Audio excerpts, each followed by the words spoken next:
Hey folks, AJ here. We're back at my famous workbench. Today we're highlighting the microjets, very commonly used in many luxury Whirlpool bathtubs over the years. Vita and Aquatic are the two most popular brands that use jets these style. Now they both use these style jets, directional jets, fixed jets, and pulsating jets. Not all the jets are interchangeable. That's the purpose of this video. You need to be able to discern which one you need because one won't fit in the other, and let me show you why. First we'll start the one on the left here. This is a fixed Ozone Jet. These are all pretty easy to replace. As you can see, there's a hex head down in the throat of that jet. You're going to use an Allen wrench to remove it.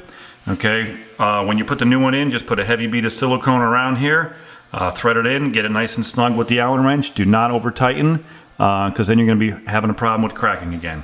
So just get it snug and let the silicone do its job. Now, the most important thing is the diameter of threads.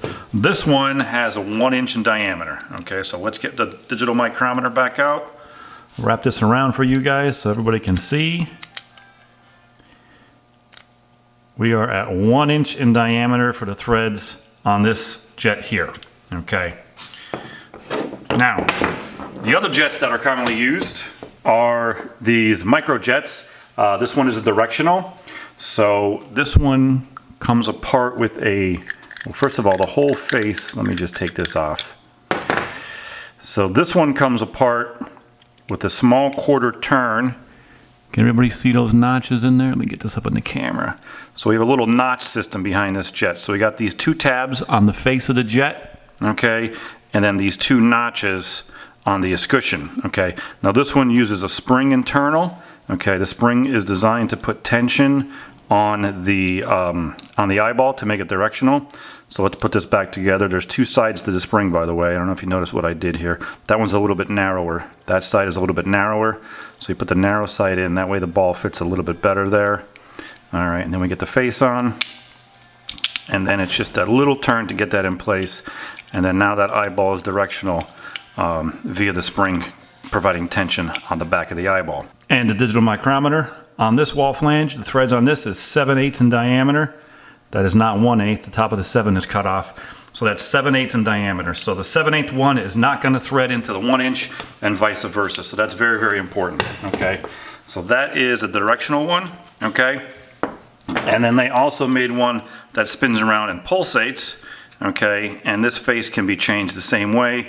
Now this one doesn't have a spring, okay, but the flow of the water is just going to spin this around, okay, and stay in place like that. And then notice this pin. Sometimes these pins can break, okay. So that pin's going to go right in the center there, and it goes together the same way.